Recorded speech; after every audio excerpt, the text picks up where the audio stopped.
the President's trust. And we know we're going to have breakfast, but I wanted him to share with us, and then I will defer back to Joy and others to begin the meal. Come on, Becky Franklin, you're not supposed to be standing up. That's Secretary Treasurer, NEA. And I want to bring you this time the Honorable Thomas Vilsack, the Secretary of Agriculture of the United States. Thank you very much. So, I used to think of Reverend Sharpton as a friend. I'm not so sure now. I follow the First Lady of New York, and I'm separating you from breakfast. Not what a Secretary of Agriculture should do. I'm going to be very brief, and let me start off by thanking Reverend Sharpton for this opportunity. I realize who I'm speaking to, and I realize how important this opportunity is for me. But permit me to be personal for just a second. Today is April 10th. It's a special day in my life. I started out life in a Catholic orphanage. And today is the day that I was adopted into my family in Pittsburgh.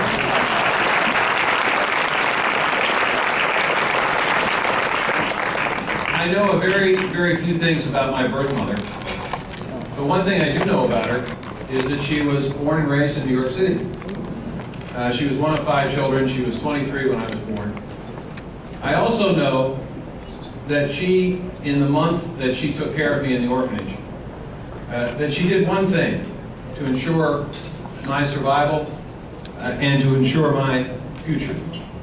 She made sure that I was well fed. And I know that because I have a picture of my first day in my adopted home. And I was a very plump.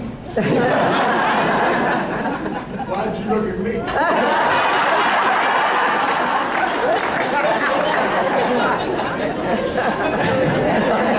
Remember, you should know that I'm pushing your diet to everybody I talk to.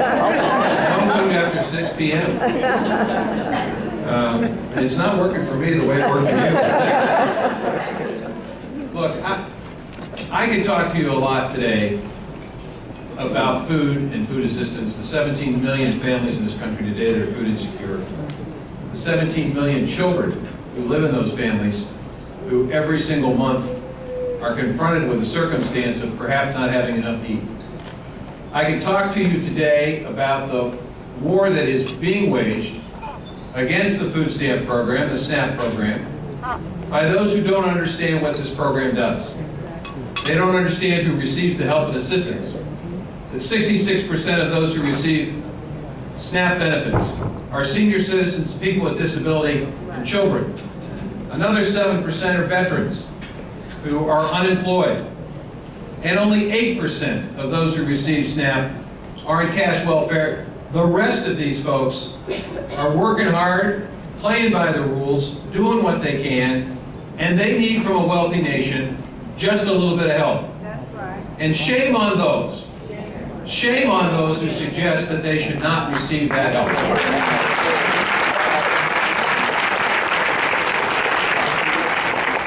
For those who wish to reduce the amount of money we spend on SNAP, I have a simple solution. Raise the minimum wage.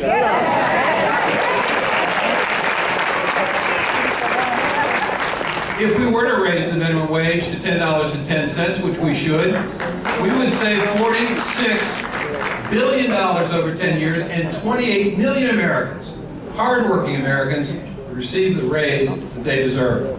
So I ask you today to embrace this effort, which I know you have, and the President is leading this effort, and let's encourage our Congress to have the courage and the will to get this done.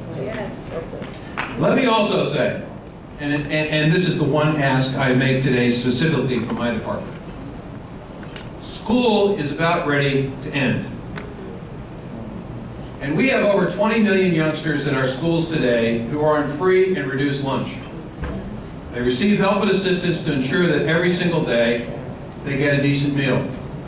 And with your help and assistance, we can expand our school breakfast program as well. As good as early childhood education is, as good as our education system is, it only works if kids are well fed. And so it's important for us to have good, solid school meals. But it's also good to understand that when these youngsters leave school, those 20 million youngsters may not be well fed during the summer. Right. And it is incumbent upon us to find the will and the way to ensure that we have a summer feeding program that reaches these youngsters.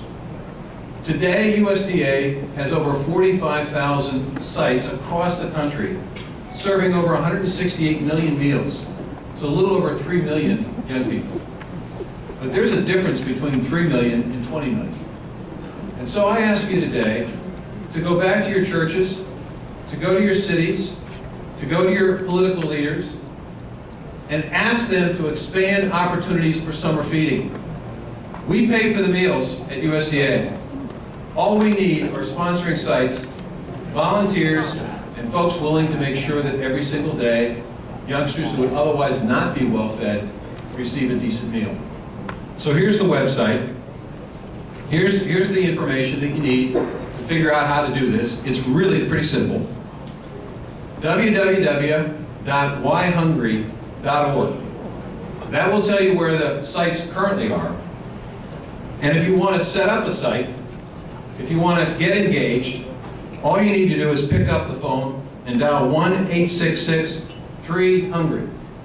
And that will get you to someone who will help you set a program up, or go online at fns.usda.gov.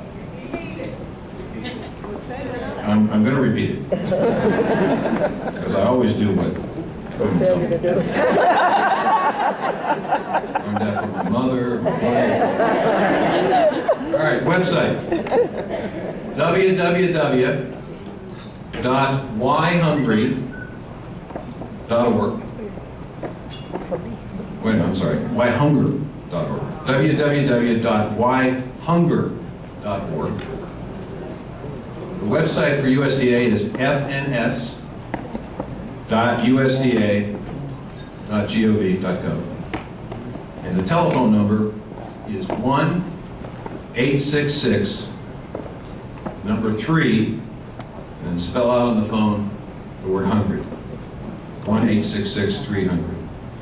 Folks, if you get engaged in this, if you encourage the leaders of your communities and of your churches to expand access to this summer feeding program, several things happen. One, youngsters get fed. And two, youngsters will be better prepared to start that next school year to reach their God-given potential. I can't think of a more important thing to ask of you today. So I appreciate the opportunity, Reverend, to be with you this morning. Appreciate the opportunity to speak to you. And I hope that you will work with us to ensure that this great country lives up to its highest and best calling of making sure that every single person, regardless of circumstance, at least is able to have access to decent food every single day. God bless you all. Secretary of Agriculture, Tom Vilsack. Let me do this, and Joy is back in charge. We are giving a special recognition to many women. One is an outstanding young woman that has grown into her own. And one of the things that I really love to see is when those that have made it turn around to help cultivate and mentor others. Because we have got to stop this eating our children syndrome in our community. This young lady's boss broke her schedule when he was supposed to be in town to be here to make this presentation, to show how we must be supportive of each other and really elevate those that are showing real promise. This young lady in her own right is a giant in our community, works with us in endless ways. I consider her a true friend. And she said, Reverend, I'm not even supposed to be in town, but I'll come early in the morning for Janae, not you. So I can give this award. And I want to bring to you my friend, our partner in justice, the President and CEO of Black Entertainment Television, Deborah Lee.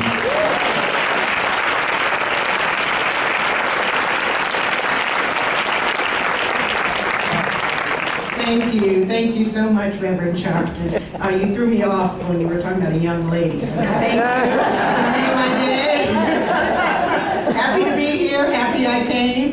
But I am delighted to be here, and I want to thank Reverend Sharpton for his leadership and his partnership and support of BET Networks over the year. And I want to thank Janae for having us all here today. And I'm doubly honored because I must say, I think I know each of the honorees very well, and I consider them all friends, not to mention the chair of the breakfast, Marla Smalls. But I'm just so delighted to be here to celebrate you all this morning. And I'm sorry I have to run off. I'm hosting some people at the office in a little while. But the real reason I'm here is to pay tribute to one of my executives. And I'm so thrilled to be able to do that this morning. I want to congratulate Vicki Freed, our marketing CMO, Executive Vice President of Marketing for BET Networks. Vicki is an amazing woman, an amazing executive, an amazing marketing executive. You couldn't have picked a better marketer or a better woman to honor today. The work that Vicki and her team do at BET is nothing short of amazing. We have incredible content, which I'm very proud of. And Vicki's job is to tell the world about it. You've probably heard of a show called Being Mary Jane, or maybe The Game. Vicki and her team create our campaigns that not only win awards, they drive ratings. The 2-hour season finale of Being Mary Jane drew in more than 5.8 million viewers.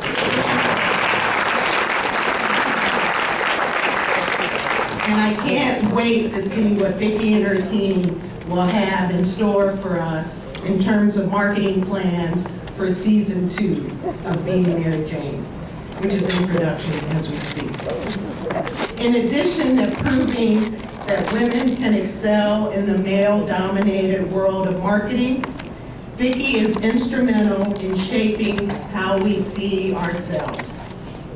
When millions of people, especially young black girls, turn on the television or look up at a billboard in Times Square and see powerful, beautiful, and honest portrayals of black women, they are seeing the tangible results of Vicki's work. She skillfully uses the power of marketing to empower our community. Her commitment to celebrating the diversity, beauty, and complexity of black women through the power of marketing truly creates a better and brighter future for all of us. And I just have to tell a little story, because not only is Vicki a great marketer, a great businesswoman, and a great executive, she's also a great girlfriend. Shortly after Vicki started at BET Networks, we were at a luncheon during the celebration of the MLK Memorial in DC. It was one of the few events that lasted, because you may recall there was a hurricane that weekend. So that this luncheon for the women survived. I was sitting next to Vicki. It was almost my time to go up and speak.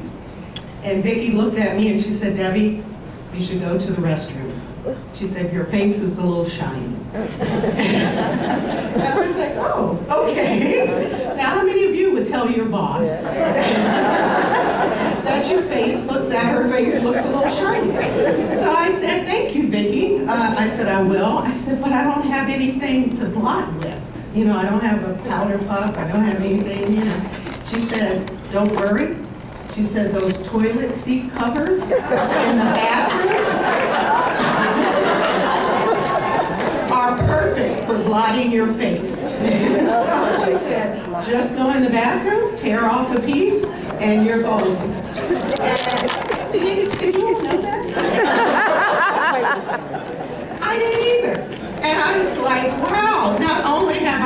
hired a great executive and a great marketer, I also now have a great girlfriend. All right, So it is my honor to be here today on behalf of Vicky Free. I want to congratulate her on a well-earned honor. The only thing I would say is I wouldn't call her a rising star, I would call her a star.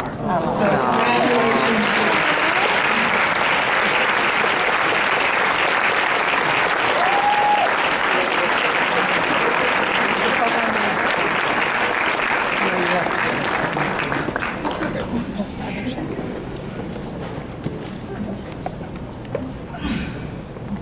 I use this too, by the way.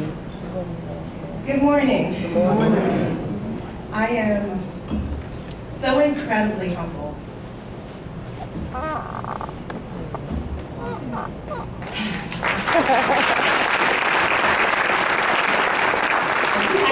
going to try to read it, but to receive that from you. I always say that Debbie is an amazing businesswoman.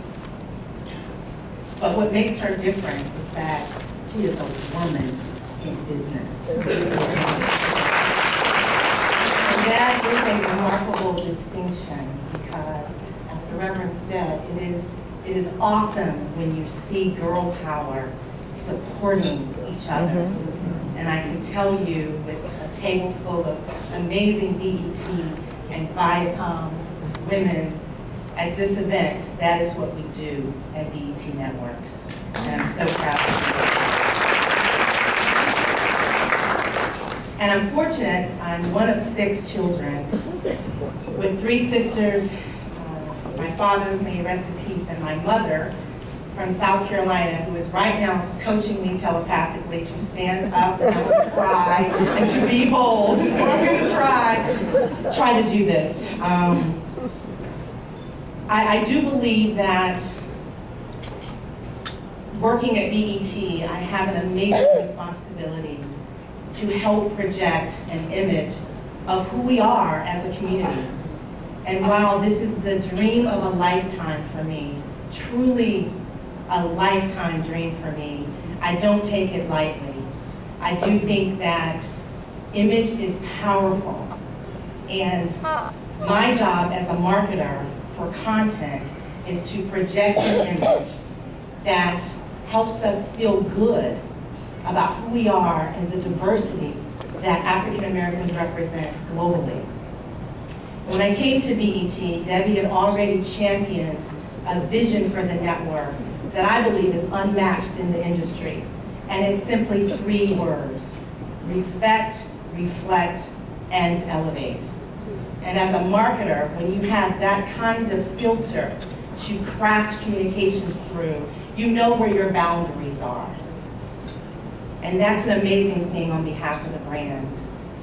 The title of this conference is Transforming a World for Our Daughters and Our Sisters.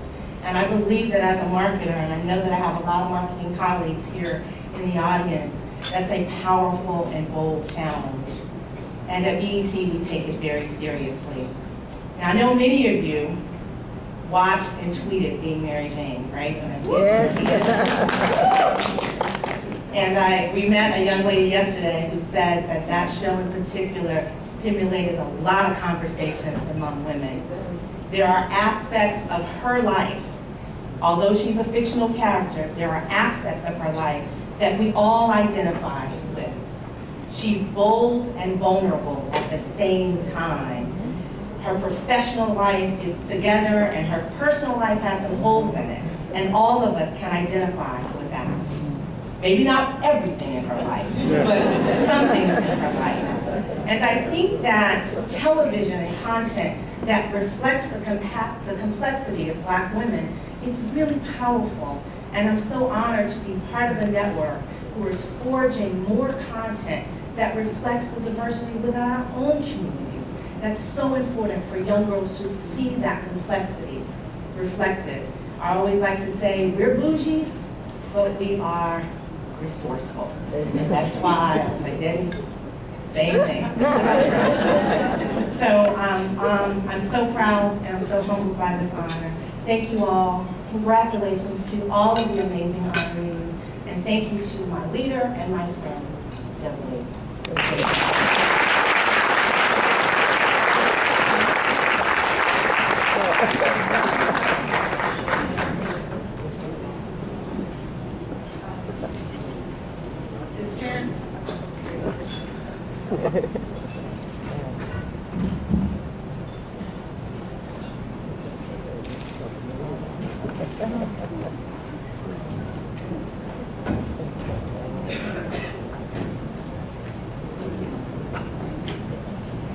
And with that, breakfast is served. So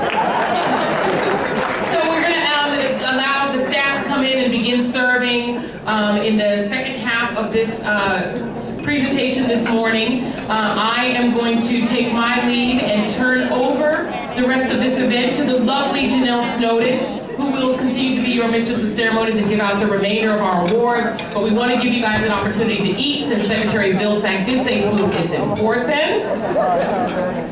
And so breakfast is the most important meal of the day, so we're going to allow you to do that. Thank you all for having me this morning, and I leave you now in the hands of the wonderful Janelle Snowden. Thank you. Please give it up for Joy Ann Reed. We thank her so much for coming and sharing her morning with us.